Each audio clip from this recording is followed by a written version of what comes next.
গ্রীষ্মের ছুটি। হ্যাঁ, আমাদের দেশের মতো কোরিয়াতেও গ্রীষ্মের ছুটি আছে, তবে কতদিন হয় জানেন? প্রায় মাসখানেকই থাকে। কোরিয়াতে primary school, middle school, high school, তারপরেই হচ্ছে গিয়ে কলেজ। প্রাইমারি স্কুল 6 বছরের, মিডল স্কুল 3 বছরের, হাই স্কুল 3 বছর, তারপরে যে কলেজ। এবং বছরে 2টা করে সেশন থাকে। তার মানে জিও এখন হচ্ছে মিডল স্কুলের 3য় বর্ষ, প্রথম সেশনটাই এই যে আগামীকালকে শেষ। তারপরে একটানা 1 মাস ছুটি।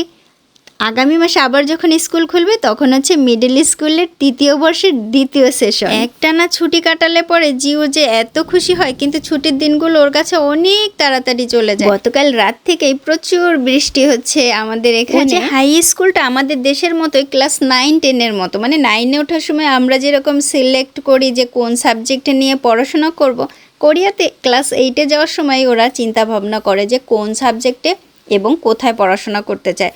তবে অবশ্যই মেধার উপরে নির্ভর করে এবং আরও একটা জিনিসের উপর নির্ভর করে, তা হচ্ছে আগ্রহ। প্রত্যেকটা বাবা মাই সন্তানের দিকে প্রায় সময় গুরুত্ব দেয় যে সন্তান কোন বিষয়ে বেশি আগ্রহ এবং কোন বিষয়ে পড়াশোনা করলে সে ভালো করতে পারবে। এখানে বাবা মা কি চায় বা আমি কি চাই, জিউ বড় হয়ে কি করবে, তার কোনো গুরুত্ব নেই।